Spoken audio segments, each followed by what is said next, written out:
Bom, hoje nós vamos começar falando sobre umas relações que são importantes na farmacoterapia antimicrobiana. Então, antes de começar a falar dos antibióticos, eu gostaria de discutir com vocês esse, esta, esse triângulo que eu coloquei aqui. Bom, primeiro, para a gente ter uma infecção, toda infecção ela é causada por um agente invasor. Então, esse agente invasor, no nosso caso, os micro-organismos, ele pode ser um vírus, pode ser uma bactéria, como pode ser um fungo ou um parasita. Então, aqui no nosso caso, como a gente vai falar dos antibacterianos, a gente vai considerar este agente invasor como uma bactéria.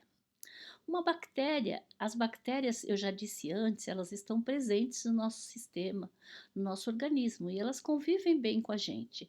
Só que, de repente, esse agente invasor, ele começa a causar uma infecção. Então, para que ocorra essa infecção, é preciso que o nosso sistema imunológico dê uma brecha. Tá? Então, quando a gente tem uma infecção, a gente tem a uma, um desequilíbrio entre o nosso organismo, o agente agressor e o sistema imunológico. Então, quando o agente agressor vence a briga, eu tenho uma infecção. Um outro assunto que eu coloquei também que está aqui representada neste triângulo, seria os fármacos. Então, os fármacos que a gente vai trabalhar são os antibacterianos.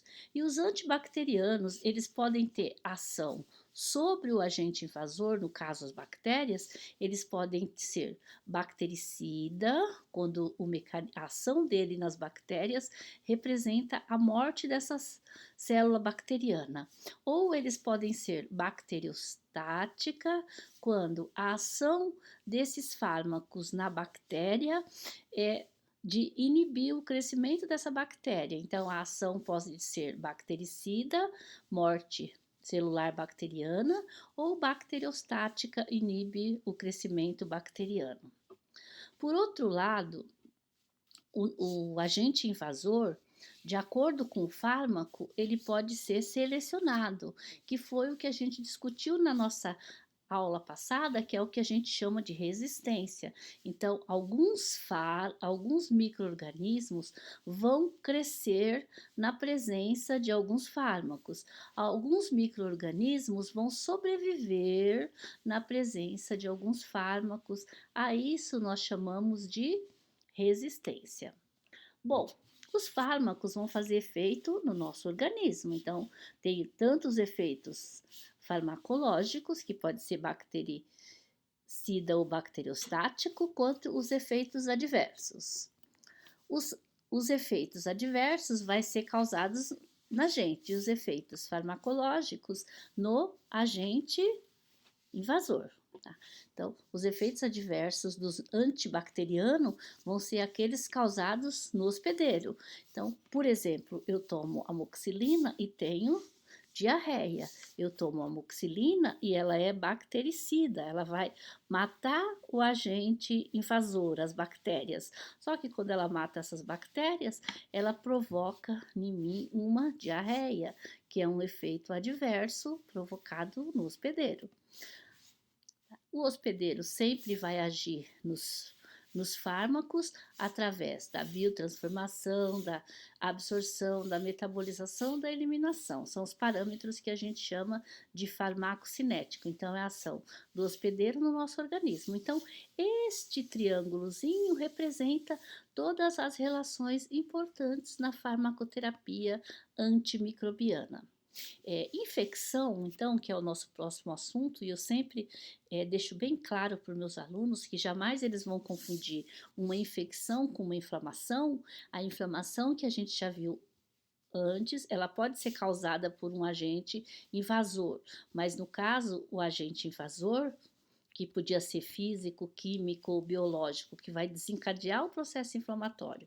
É um mecanismo de defesa do nosso organismo. Aqui não, o agente invasor vai ser o micro-organismo que vai desencadear uma infecção. Então, a infecção ela vai ser sempre desencadeada por um micro-organismo, seja ele um vírus, uma bactéria, um fungo ou um protozoário. Bom, e começando a falar dos antibióticos, o primeiro antibiótico que a gente vai falar é um grupo que recebe o nome de beta-lactâmico. E ele recebe esse nome de beta-lactâmico porque ele tem um anel beta-lactâmico. Eu achei que o anel ia estar aqui neste desenho, mas ele, pelo jeito, não quer aparecer neste desenho aqui. Tá? Então, o anel beta-lactâmico são característicos por são classificados por apresentar uma característica química, que é um grupo chamado beta-lactâmico, que vocês têm aí na apostilinha de vocês, este anel beta-lactâmico desenhadinho no material que eu mandei impresso. Bom, com estrutura beta-lactâmico, a gente tem 4 grupos grandes de antibacteriano. Então, a gente tem as penicilinas, as cefalosporinas, os carbapenens e os monobactâmicos. E nós vamos falar separadamente, um por um desses grupos. Todos eles apresentam em comum uma estrutura chamada anel beta-lactâmico. E esta estrutura beta-lactâmico é importantíssima para a ação desses antibióticos. Todos esses antibacterianos, penicilina, cefalosporinas, carbapenens e monobactâmicos, vão agir preferencialmente, alguns deles exclusivo, mas a maioria deles preferencialmente, sobre bactérias gram-positivas. Por que sobre bactérias gram-positivas? Por conta desta estrutura aqui chamado peptidoglicanos. Então, este anel beta-lactâmico, ele apresenta uma estrutura similar à estrutura química que é formada esta cadeia de peptidoglicanos, que é presente tanto nas bactérias gram-positivas, em maior quantidade, como nas bactérias gram-negativas. Nas bactérias gram-positivas, além deles estarem em maior quantidade, eles estão na porção externa da parede, o que significa melhor acesso do antibiótico. Nas bactérias gram-negativas, eles além de estar em menor quantidade, eles estão numa parte mais interna da parede, o que dificulta o acesso aos antibacterianos. Bom, por que esta estrutura peptidoglicanos é importante para a ação dos antibióticos beta-lactâmico? Porque na síntese desta estrutura, eles vão usar uma substância química parecida com a substância química que é o anel beta-lactâmico. Então, é o que a gente chama de falso substrato. Os antibióticos, eles vão ser confundidos com a substância que eu preciso para sintetizar esta parede, e as bactérias, não conseguindo sintetizar as paredes, elas morrem. Então, todos esses 4 grupos de antibióticos, eles são do tipo bactericida. O mecanismo de ação deles inibe a síntese da parede celular bacteriana. Eles são preferencialmente sobre bactérias gram-positivas e eles são todos bactericidas. E aí a gente vai voltar mais um pouquinho e a gente vai ver esta estrutura aqui, tá? Então, ó, aqui eu falei, a gente vai começar por este grupo inibidores da síntese da parede bacteriana. Então, todos os beta-lactâmicos, quem são os beta-lactâmicos? As penicilinas, cefalosporinas, carbapênicos e os monobactâmicos, esses 4 grupos têm uma estrutura, são beta-lactâmicos. Então, a gente tem um grupão que é os betas-lactâmicos e tem os subgrupos, que é a penicilina, as cefalosporinas, os carbapenens e os monobactâmicos, todos eles apresentando o mesmo mecanismo de ação. E qual seria esse mecanismo de ação? Inibidores da síntese da parede bacteriana. Então, quando alguém perguntar para vocês qual o mecanismo de ação da penicilina, inibe a síntese da parede celular bacteriana. Qual o mecanismo de ação das cefalosporinas? Inibe a síntese da parede celular bacteriana. Qual o mecanismo de ação dos carbapenéns? Inibe a síntese da parede celular bacteriana. Qual o mecanismo de ação dos monobactâmicos? Inibe a síntese da parede celular bacteriana. Lembra que a professora falou que quando vocês forem ver antibiótico, a gente vai sempre voltar neste desenho, justamente por conta disso. Ó. Aqui tem o grupo de antibióticos que são inibidores da síntese da parede bacteriana. E a gente vai começar pelos beta-lactâmicos, a gente tem um outro antibiótico aqui que a gente vai falar dele depois, mas primeiro de tudo, esse grupo importante aqui chamado beta-lactâmicos. E dentro desses beta-lactâmicos, o primeiro deles que são as penicilinas. Então, por que a gente vai começar a falar da penicilina? Primeiro, porque a penicilina é o primeiro aí do grupo. Segundo, porque a penicilina foi o primeiro antibiótico a ser descoberto. Eu já disse aqui no outro vídeo que a penicilina ela foi descoberta no século passado, antes da Segunda Guerra, depois da Primeira Guerra e antes da Segunda Guerra Mundial, e que o uso da penicilina durante a Segunda Guerra Mundial garantiu a segurança do uso dela e garantiu com que a penicilina, quando acabasse a guerra, ela estivesse comprovada a sua eficácia e a sua segurança. E ela começou a ser produzida em larga escala já na Segunda Guerra, mas depois continuou. E depois disso, entrou no mercado um monte de outros antibacterianos, mas o primeiro deles a ser comercializado foi a penicilina. A penicilina da forma básica que vocês conhecem, que é a bezetacil, né, que é a penicilina benzatina. Ela até hoje ela é o medicamento de primeira escolha para o tratamento da sífilis. A sífilis agora mata pouca gente. Vocês ouvem falar que a sífilis mata pouca gente hoje em dia, mas a sífilis no século passado ela era assombrosa, ela matava muitas pessoas, porque ela tem várias fases. Então tem a primeira fase, que é uma fase onde forma um caroço nos órgãos genitais e fica dolorido, que é uma parte que a gente chama de cancro. Aí tem uma segunda fase onde aparece pontinhos vermelhos na pele, então mais frequentes na palma da mão e na planta dos pés. E a gente chama de segunda fase da sífilis.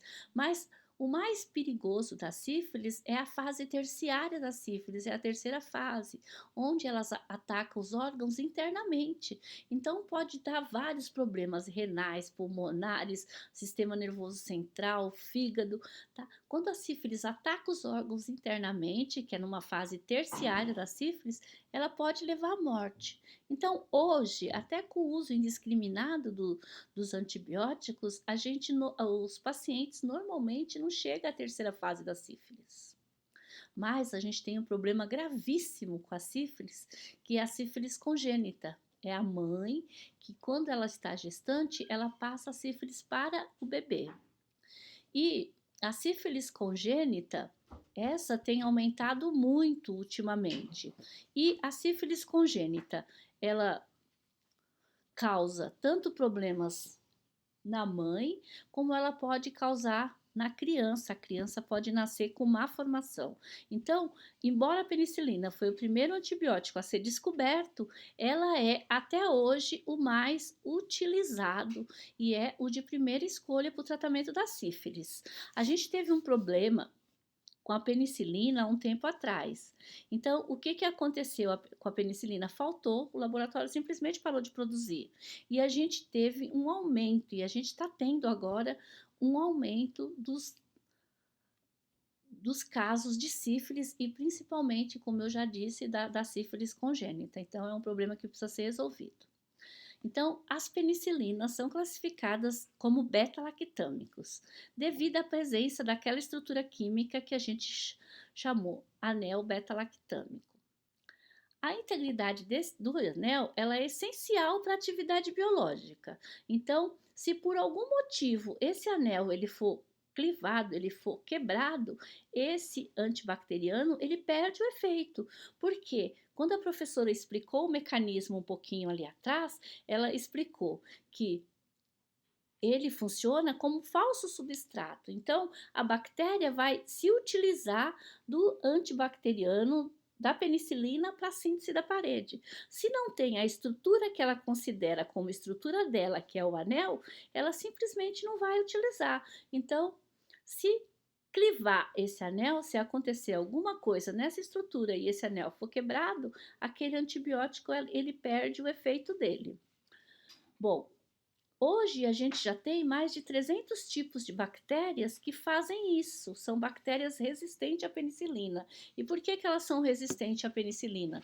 Porque elas quebram este anel, elas destroem essa estrutura química chamada anel beta-lactâmico. E aí, para esse tipo de bactéria, não adianta eu usar a penicilina, porque não vai resolver o problema. Elas já criaram dependência. São antibióticos da mais ampla eficácia e estão entre os fármacos menos tóxicos. Então, quando a gente pensa em penicilina, a gente sempre pensa no... Ah, não, a penicilina é extremamente tóxica, mas não é. A penicilina, ela tem pouco efeito colateral. E por que ela tem pouco efeito colateral? Porque ela é extremamente seletiva. Ela vai agir na parede bacteriana da célula. E como a parede celular, só a célula bacteriana que tem essa parede celular, ela é seletiva. Então, isso vale para qualquer antibacteriano. Quanto maior a seletividade, menor a toxicidade. Então, aqui tem um mecanismo de ação. A gente já viu isso antes. Então, qual que é o mecanismo de ação da penicilina? O mecanismo que me interessa vocês saberem é esse daqui, ó, que ela inibe a síntese da parede celular bacteriana. Bom, então vamos lá o que está escritinho, bonitinho aí na apostila. Interfere na última etapa da síntese da parede celular bacteriana. Tá? Então, esse é o mecanismo de ação. Então, os antibióticos beta-lactâmicos são análogos de um substrato usado pela bactéria para a formação da parede celular, que foi aquilo que eu disse, a coisa do falso substrato. E quando ocorre a lise significa quebra por desestruturação da parede, não, no caso da parede, esses antibacterianos, então eles são do tipo bactericida, porque eles causam a morte da bactéria. Eles são eficazes principalmente contra micro-organismo gram-positivo, porque a gente já viu aqui, ó, que os peptoglicanos, eles estão em maior quantidade e mais exposto. Então, basicamente, o espectro de ação das penicilinas, principalmente as primeiras penicilinas, é contra bactérias gram-positiva. Bom, é claro que as bactérias que não apresentam parede celular, elas são naturalmente resistentes à penicilina. Então, a gente tem as micobactérias, os protozoários, os fungos e os vírus. Não adianta eu tomar penicilina, por exemplo, para o coronavírus. Por quê? Porque vírus não tem parede celular. Micobactéria, bactéria da tuberculose também. Penicilina não resolve para tuberculose. Por quê? Porque a bactéria da tuberculose, que é uma micobactéria, ela não tem parede celular. Não adianta eu tomar penicilina para tratar malária. Malária é causada por um protozoário, que também não tem parede celular. E muito menos para micose, que é um fungo, que também não tem parede celular. Então, a resistência natural para micro-organismos que não possuem parede celular ou quando eles não conseguem atingir aquela camadinha de peptoglicano, que é o caso dos grãos negativos. Bom, resistência adquirida, a professora falou aqui, tem umas bactérias, tem mais de 300, que produzem umas enzima chamada beta-lactamase. Então, o que faz essa enzima? Essa enzima vai no antibacteriano, no antibiótico e quebra aquele anel beta-lactâmico. Então, quando quebra aquele anel, essas bactérias que conseguem fazer isso, elas ficam resistentes à penicilina.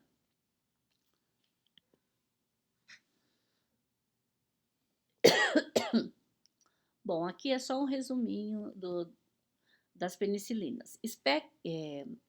As penicilinas, elas são classificadas por penicilinas naturais, que eu vou começar aqui pelas penicilinas naturais. Então, a gente tem as penicilinas naturais, a penicilina G, intravenosa, que é a penicilina cristalina, que vocês devem ter encontrado nos hospitais quando foram fazer estágio. É aquela que vem em frasco ampola, 5 milhões de unidades, e a posologia dela, ela tem um tempo de meia-vida curta, mas ela atinge rapidamente uma concentração alta no organismo. Então, ela é cristalina, ela pode ser administrada por via endovenosa e tem que administrar de 4 em 4 horas. Então, vão 6 frascos daquele por dia. Às vezes, em criança, em bebê, como a metabolização é mais lenta, então você pode fazer uma posologia com tempo maior, de 6 em 6 ou até de 12 em 12. Então, tem a penicilina G benzatina, muito conhecida porque a famosa benzetacil.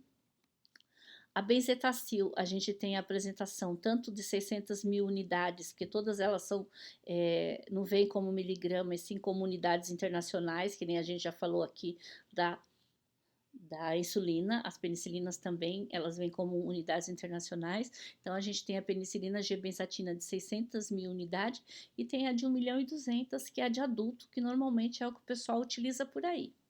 A penicilina G-benzatina, também conhecida como benzetacil, ela é uma suspensão, tanto é que antigamente o pessoal mandava vocês ficar agitando para depois ficar administrando, então precisa agitar antes de usar. Ela é do tipo suspensão, ela é associado com medicamento que retarda a eliminação, por isso que ela tem um efeito longo de ação, ela pode durar até 7 dias no organismo, então ninguém toma bezetacil 2 vezes por dia, é uma, no mínimo cada 4 dias, é um intervalo mínimo que se faz entre uma bezetacil e outra.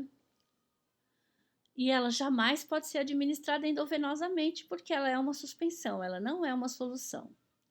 Já a gente tem a penicilina G-procaína, a procaína é um anestésico local, associada com a penicilina G, que são todas as penicilinas Gs são o que a gente chama de penicilinas naturais.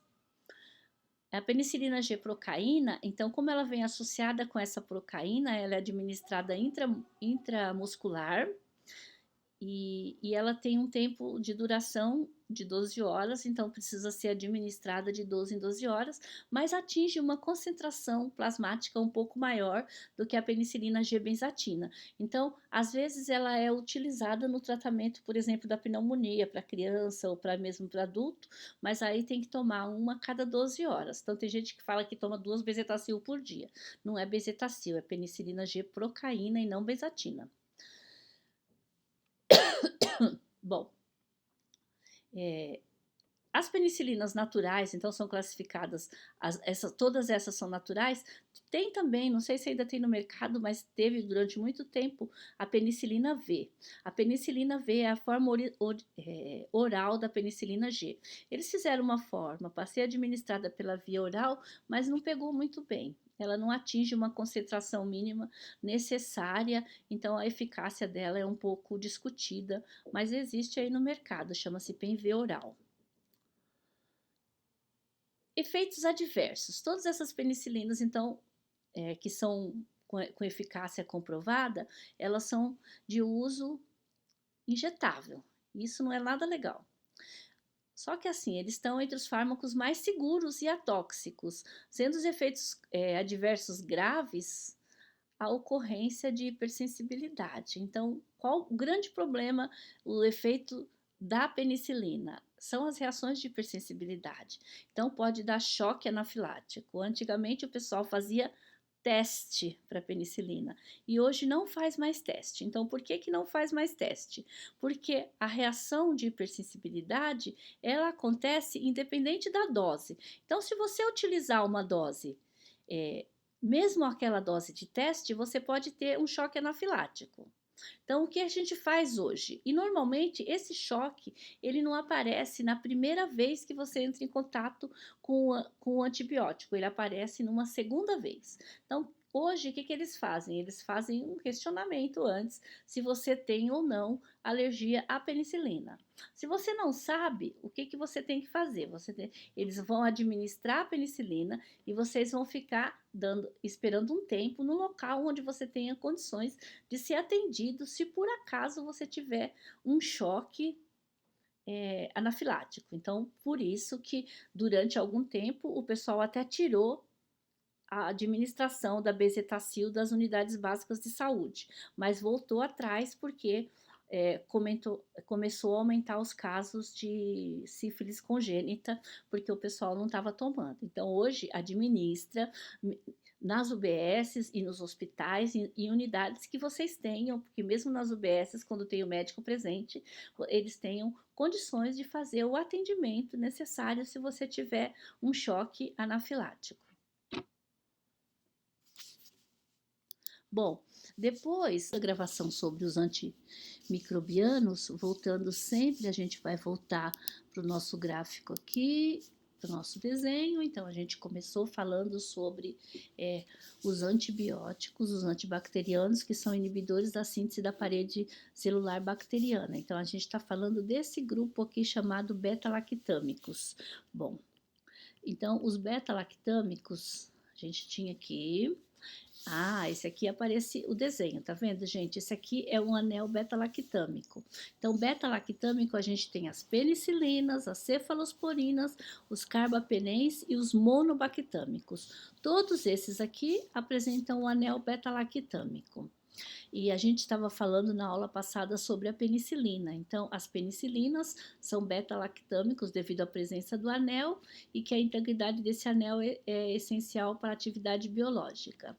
O mecanismo de ação que ela inibe a síntese da parede celular e o espectro de ação, ela age preferencialmente sobre bactérias gram-positivas e que elas apresentam uma resistência natural as grãs positivas que produzem beta-lactamase e algumas grãs negativas, porque fica difícil atingir a bactéria lá no peptoglicano.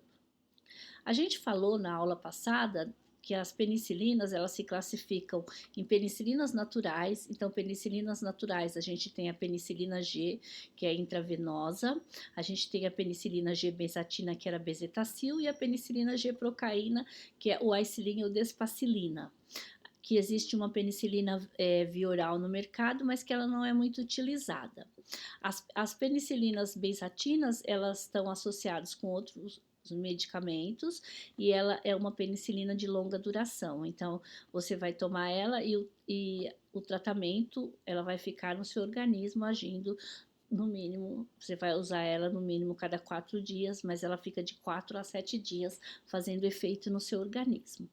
Bom, então as penicilinas, aquelas primeiras que foram lançadas no mercado e que foram usadas, são as penicilinas naturais, que é a penicilina G, seja ela intravenosa, a benzatina e a procaína, que é associada com anestésico. Então, esse foi o nosso conteúdo da aula passada. A professora falou que eles estão entre os fármacos mais seguros e os efeitos adversos importantes é a hipersensibilidade. Lembrando sempre que a penicilina, como ela age na parede bacteriana ela é bastante seletiva, então quanto maior a seletividade, menor a toxicidade. Além das penicilinas, então, já que a penicilina natural era muito boa e foi lançada no mercado, o pessoal resolveu lançar também as penicilinas sintéticas. Então, as penicilinas sintéticas surgiu um pouco depois, elas também são conhecidas como penicilinas antipseudomonas, porque tinham umas bactérias gram-negativas, a pseudomonas, que é muito difícil de tratar. E as penicilinas naturais, elas são resistentes às penicilinas naturais. Então, lançaram no mercado as penicilinas, a gente tem penicilinas antipseudomonas. Uma delas, bastante conhecida, caramba, não tá aqui, mas é a oxacilina. Então, a gente tem a oxacilina e a ticarcilina e a piperacilina, que ainda estão no mercado. Carbenicilina o pessoal usa muito pouco. Então, no lugar de carbenicilina, vocês substituem por oxacilina. ticarcilina e piperacilina. A piperacilina está até hoje. Então, elas agem sobre uma bactéria Pseudomonas, que é do tipo gram negativa. Bom, aí que beleza. Então, eu tenho penicilinas antipseudomonas, especificamente para uma bactéria gram-negativa, que é a Pseudomonas, que são as sintéticas, eu tenho as penicilinas naturais para gram-positivo. Mas tanto as penicilinas antipseudomonas como as penicilinas naturais, elas são todas de uso injetável, exceção, como eu falei, daquela penicilina V que não deu muito certo. Que era legal? Era legal eu ter uma penicilina pela via oral, mas ficou difícil. Por quê? Porque a penicilina, ela é altamente polar. Aí o que foi feito? Criou-se o que a gente chama de aminopenicilina. Então, as aminopenicilina, elas têm um grupo amino e mais o grupo penicilina. Quando eu coloco esse grupo amino, diminui essa polaridade da penicilina e ela pode ser absorvida pela via oral. Como diminui a polaridade da penicilina, ela vai conseguir penetrar na parede celular e vai agir sobre essa camada de polipeptídeos que está aqui, ó. Então, ela vai poder agir sobre gram negativo. Então, a grande vantagem das penicilinas, aminopenicilinas, penicilinas de espectro ampliado, e o exemplo dela é a ampicilina e a amoxicilina que vocês conhecem muito bem. A principal vantagem dela é o espectro ampliado para gram negativo, então elas agem em gram positivo, porque primeiro de tudo elas são penicilinas, mas elas também vão agir em gram negativo. Então elas têm atividades contra o gram negativos e elas podem ser absorvidas pela via oral. Então, vantagens da penicilina, aminopenicilina em relação às penicilinas naturais é que elas têm o espectro de ação ampliado e elas podem ser administradas pela via oral. Bom, mas não estava tão bom assim. Então, o que eles fizeram? Tinha algumas bactérias que que produziam beta-lactamase. Então, a amoxicilina não servia para essas bactérias que produziam beta-lactamase. Então, a indústria fez o quê? Sintetizou um inibidor enzimático. O que esse inibidor enzimático vai fazer? Ele vai inibir as beta-lactamases. Tá? Então, isso daqui, ó, e isso daqui, eles não são antibióticos, eles são inibidores de beta-lactamase. E aí, quando eu associo a amoxicilina mais o ácido clavulânico, que é um inibidor de beta-lactamase, eu vou ampliar ainda mais o meu espectro sobre as bactérias que produzem beta-lactamases. A mesma coisa eu fiz com a ampicilina, associei na ampicilina o sulbactam. Então, aqui eu tenho o clavulin, que é a amoxicilina mais ácido clavulânico. Aqui eu tenho a ampicilina unazin, que é a ampicilina mais sulbactam. Ah, que legal. Então, já que a gente ampliou o espectro de ação, por que a gente não amplia o espectro de ação para penicilinas antipseudomonas, que essas também vão produzir beta-lactamases. Então, a gente tem aqui a piperacilina, que também foi associada com a ticarcilina, com um inibidor de beta-lactamase. Então, a gente tem um inibidor de beta-lactamase para piperacilina, um inibidor de beta-lactamase para amoxicilina e o inibidor de beta-lactamase para ampicilina. Então, ácido clavulânico, sulbactam, e o outro inibidor associado com piperacilina, a gente vai ampliar ainda mais o espectro de ação desses antibióticos. Então, eu tenho a amoxicilina sozinha, eu tenho a amoxicilina com ácido clavulâmico.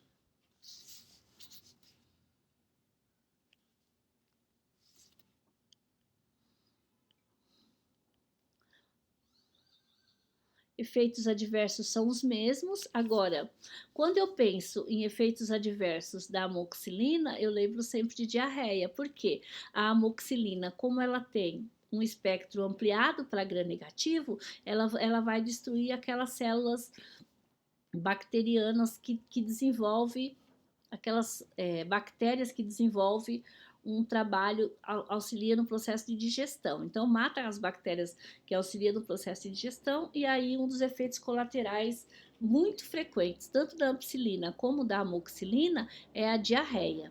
Lembrando também, quando a gente falou aqui dos contraceptivos, elas têm uma interação com contraceptivos, porque esses antibióticos de amplo espectro, como a ampicilina e como a amoxicilina, que eles são absorvidos pela via oral, mata as bactérias do trato digestivo e acaba diminuindo a reabsorção dos contraceptivos hormonais, ou seja, diminui o efeito dos contraceptivos hormonais orais, tá? Então, efeito colateral da amoxicilina. Então, a amoxicilina vocês precisam saber, porque vocês vão dispensar bastante, vocês precisam orientar.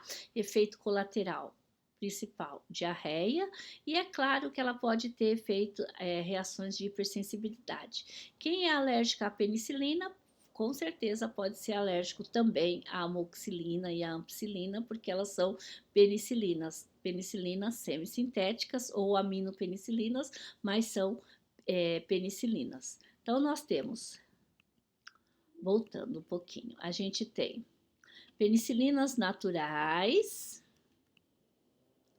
penicilina G, que são as penicilinas naturais, penicilinas sintéticas, que são as penicilinas antipseudomonas, e penicilinas semissintéticas, ou aminopenicilina, ou ainda penicilina de espectro ampliado, que são a amoxicilina e a ampicilina.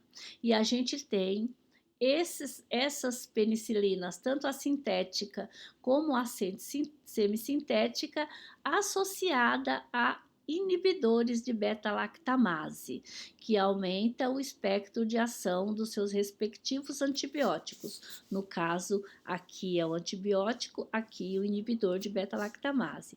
Aqui o antibiótico, aqui o inibidor de beta-lactamase. Bom, então, um outro grupo de beta-lactâmicos são as cefalosporinas. Então, as cefalosporinas, elas vão apresentar o anel beta-lactâmico. Então, essa estrutura aqui, ó, ela está presente tanto nas penicilinas como nas cefalosporinas. Então, as cefalosporinas vão apresentar este anel beta-lactâmico também, um pouquinho mais escondido do que as penicilinas.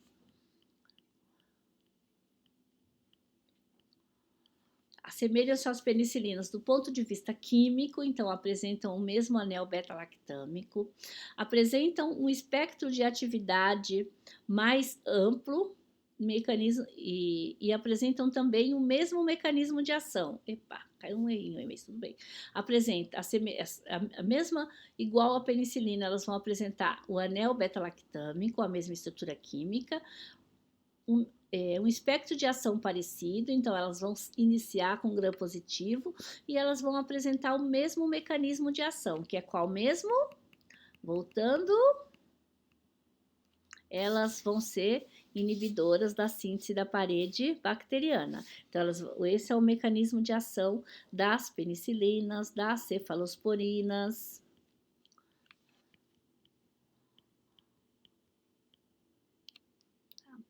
E elas apresentam a mesma toxicidade também. Elas são pouco tóxicas, o principal efeito tóxico desses antibióticos é a questão da hipersensibilidade, porque eles são altamente seletivos. Se eles são muito seletivos, o meu organismo eles são parecidos com aquela estrutura do peptoglicano, o meu organismo ele pode entender que aquilo é um corpo estranho, e aí ele vai desenvolver as reações alérgicas. São mais estáveis que as penicilinas, as beta-lactamases bacterianas, e, portanto, apresentam um maior espectro de ação.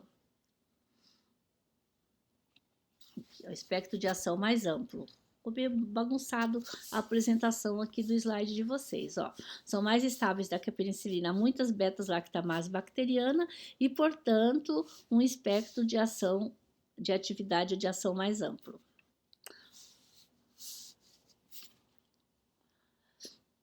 Espectro de ação. Então, assim, a classificação. Primeiro de tudo, nós vamos falar de classificação. Elas são classificadas de acordo com a idade. Quem nasce primeiro, que é o mais velho, é de primeira geração. Quem nasce depois, segunda geração, terceira geração e quarta geração, tá? Então, essa é a classificação. Espectro de ação vai depender desta geração. Basicamente, a primeira geração, cefalosporina de primeira geração, ela vai agir sob gram positivo, porque lembra, penicilina natural, gram positivo, cefalosporina de primeira geração, gram positivo. Basicamente, porque a parede, como a gente já viu várias vezes lá na estrutura do desenho, a parede ela é mais externa, a camada de peptidoglicano, que é aquela que vai funcionar, o antibiótico vai funcionar como falso substrato para a formação do peptidoglicano. Tá? Então, cefalosporina de primeira geração, espectro de ação dela, gram positivo, tá? Mas nós vamos ver bonitinho aqui. Aqui a gente tem cefalosporinas de primeira geração. Então tem vários nomes aqui, mas como a professora sempre fala, desse eu gosto, desse eu não gosto. Então eu vou falar para vocês. O que vocês têm que saber aqui com certeza? Cefalexina porque é aquele que vocês vão dispensar na unidade básica de saúde. Cefalexina. Todo mundo vai dispensar. A posologia dele é de 6 em 6 horas. Um outro que também é muito conhecido, na verdade é como se fosse uma cefalexina, mas ele é de administração endovenosa, é a cefalotina. A cefalotina, ela é de administração endovenosa, mas ela é muito parecida com a cefalexina, então a questão da biotransformação dela, ela precisa também ser administrada de 6 em 6 horas. A cefazolina, ela é parecida com a cefalotina. Então, o que a gente fez? Principalmente, a gente que eu falo, é a Prefeitura do município de São Paulo, nos hospitais da rede, que as duas são injetáveis, tanto a cefazolina como a cefalotina. Então, o que a gente fez? A gente despadronizou a cefalotina e padronizou no lugar dela a cefazolina. Por quê? Porque a cefalotina ela é de 6 em 6 horas, a cefazolina de 8 em 8 ou de 12 em 12, o mais frequente de 12 em 12.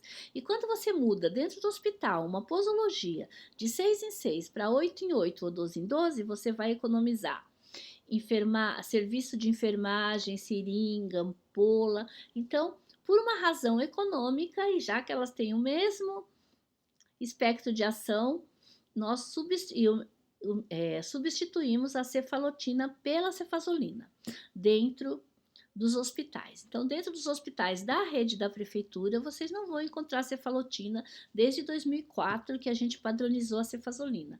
Mas nós estamos em 2020, então só faz 16 anos. Às vezes vocês que forem trabalhar nesses hospitais ainda vão atender o telefone de alguém perguntando se não tem cefalotina.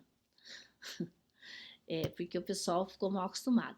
O cefadroxil, a cefapirina, a cefadrina são também de primeira geração, então basicamente vão agir sobre gram positivo, todos esses. O cefadroxil eu costumo falar que é para aquele paciente que o médico precisa prescrever cefalexina, porque ela é de uso oral também, mas o paciente não quer obedecer à posologia de tomar de 6 em 6 horas. Ele não é paciente SUS, então ele pode comprar o medicamento. Aí o médico vai prescrever o cefadroxil, porque cefadroxil eu posso tomar a cada 12 horas, tá? Mas na rede pública o padrão é cefalexina. Bom, antes de eu falar dos de segunda geração, eu preciso falar de um assunto importante que eu já deveria ter começado a falar na aula anterior, que é sobre infecção hospitalar. Né? Então, dentro dos hospitais, e a partir da segunda e terceira geração, a gente vai começar a falar basicamente dos antibióticos que são usados dentro dos hospitais, a gente tem um grande risco de se pegar infecção hospitalar. Vocês devem ter visto no começo da pandemia, quando se falou muito da Prevent Senior, por quê? Porque ela internou o paciente de Covid e do lado do outro paciente de Covid junto e acabou o quê? Um paciente contaminando o outro e morreram várias pessoas no início da pandemia aqui em São Paulo. Tá? Então, isso é uma infecção que acontece dentro do hospital. Você está com uma infecção ou você está com um problema de saúde, você entra no hospital e acaba pegando uma outra infecção. Tá? Então, infecções hospitalares são tão frequentes e tão comuns que o governo, preocupado com isso, não agora, depois que morreu o Tancredo Neves. Tancredo Neves foi um presidente que foi eleito, mas não conseguiu tomar posse, porque no dia da posse ele passou mal, ele teve uma infecção intestinal e foi internado no Hospital de Brasília, pegou uma infecção hospitalar no Hospital de Brasília e veio aqui para São Paulo para tratar a infecção hospitalar e não conseguiu mais ser resolvido e ele morreu. Então, depois que o Tancredo Neves morreu, o pessoal começou a ficar preocupado. Nossa, não é que essa tal de infecção hospitalar mata mesmo? Se matou até o presidente, imagina os outros. Né? Então, a gente tem, dentro dos hospitais, pessoas que morrem por conta de infecção hospitalar, que são infecções adquiridas dentro do hospital, um índice muito alto. E ele existe em todos os hospitais, tanto no TID Setúbal, que funciona aqui na periferia de São Miguel, como no Albert Einstein. Essa infecção existe. E o risco de pegar é grande. Por quê? Porque dentro do hospital a gente tem pacientes imunodeprimidos, pacientes que estão com baixa imunidade. E a gente tem bactérias selecionadas, porque você usa os antibióticos novos, todos os antibióticos novos, toda hora. Então, você junta os dois fatos: o paciente que está imunodeprimido, que já está doente, o sistema imunológico dele já está comprometido, quando não está. Quando ele entra no hospital, a gente faz questão de comprometer, porque a gente dá imunossupressor para ele, que é o glicorticoide. Tá? Então, na maioria das vezes, quando ele não está imunossuprimido, a gente deixa ele imunossuprimido, dando para ele glicorticoide. E aí, ele já está com uma infecção, a probabilidade de ele pegar uma outra é muito grande. E a infecção dentro do hospital é mais difícil de ser tratada, porque a bactéria tem uma resistência.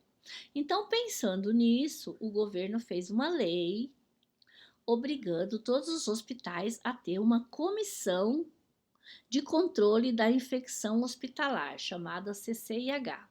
Então, a CCIH, ela vai decidir quase tudo em relação ao uso de antibióticos dentro do hospital. Essa CCIH ela é formada por, no mínimo, um farmacêutico, um médico e um enfermeiro. Pode ter outros profissionais, aí vai depender da estrutura do hospital, então pode, mas vai ter sempre, no mínimo, esses 3 representantes. Tá? E é obrigatório, ela tem que apresentar dados, ela tem que controlar o uso de antibióticos dentro do hospital. E aí, quando você vai padronizar o uso de antibióticos dentro dos hospitais, tem outra coisa que a gente utiliza. A gente utiliza antibiótico profilaxia, que é, por exemplo, quando você vai no dentista, não é que você está com uma infecção, não, mas ele vai fazer um procedimento na sua boca e que você pode desenvolver uma infecção e ele manda você tomar um antibiótico profilaxia, antes e continuar tomando até 2 dias depois. Tá? Isso acontece a mesma coisa quando você vai para o hospital fazer algum tipo de cirurgia. Então, você vai fazer algum tipo de cirurgia e esse tipo de cirurgia já tem o risco de você desenvolver uma infecção, o médico te dá uma antibiótico profilaxia. Você até antigamente eles davam até para parto. Entrou lá, teve bebê, tomava cefalexina profilático. Hoje eles diminuíram muito os antibióticos profilaxia, mas depende dos casos, quando o risco é maior de contaminação, você ainda faz uso de antibiótico profilaxia. Bom, então quem decide qual antibiótico vai ser usado é a CCIH. Então, essa CCIH, Comissão de Controle da Infecção Hospitalar, ela vai padronizar. Então, na maioria dos hospitais da rede da prefeitura, o antibiótico que a gente usa para fazer a profilaxia é a cefazolina. Pode ser que seja um outro de segunda geração, mas normalmente é a cefazolina. Então, a cefazolina ela não é usada para tratamento, é só para profilaxia. E profilaxia o paciente pode usar até 2 dias após o procedimento. Depois não é mais profilaxia, aí ele já está com uma infecção, aí precisa fazer o tratamento, tá? Bom, por que eu falei isso? Porque a gente usa a cefazolina para profilaxia. Então, cefazolina só vai para o centro cirúrgico, só vai para a clínica se tiver escrito lá que é para fazer a profilaxia. E aqui a gente tem os fármacos de segunda geração. Então, os fármacos de segunda geração, só tem um aqui que eu gosto dele, que eu acho ele importante, é a cefuroxima. Ele tem cobertura para todos os grãos positivos, que são os de primeira geração, age sobre gram positivo, e ele vai agir sobre gram negativo, mas é bem pouquinho. Quando eu faço o desenho lá na lousa que eu represento, então eu represento esse daqui como G+, que é um G maiúsculo, gram positivo. E aqui o gram negativo eu ponho um Gzinho minúsculo, para dizer que é pouco gram negativo. Tá? Então, a cefuroxima. E o pediatra, principalmente pediatra, adora prescrever cefuroxima. Cefuroxima, ele tem tanto injetável como na via oral, e às vezes eles prescrevem. Às vezes eles prescrevem até sem saber, que não é nem para esse gram negativo, é para o gram positivo, que a cefalexina já resolve. E o preço dele em relação à cefalexina é um absurdo, é muito mais caro. Então, às vezes tudo bem, a criança tá com uma infecção que precisa desse, mas nem sempre isso é necessário. Então, isso é importante às vezes para dar orientação para a mãe que não tem como comprar, já que a via oral do cefuroxima não é padrão na assistência farmacêutica básica. Então, hoje eu vou parar aqui no segunda geração, porque para falar de terceira geração, a gente vai falar dos antibióticos basicamente utilizados nos hospitais, tá? O terceira geração, ele vai ter o G+, sempre, todos eles vão ter o gram positivo, só que o G-, aqui no caso, vai ser grande também. Ele serve tanto para gram positivo como para gram negativo. Então, esse a gente vai deixar para ver na próxima aula. Então, lembrando sempre, cefalosporina, espectro ampliado um pouquinho maior que as penicilinas, porque o anel beta-lactâmico ele está um pouco mais protegido. Tá bom, pessoal? E na próxima aula a gente continua com as cefalosporinas de terceira geração.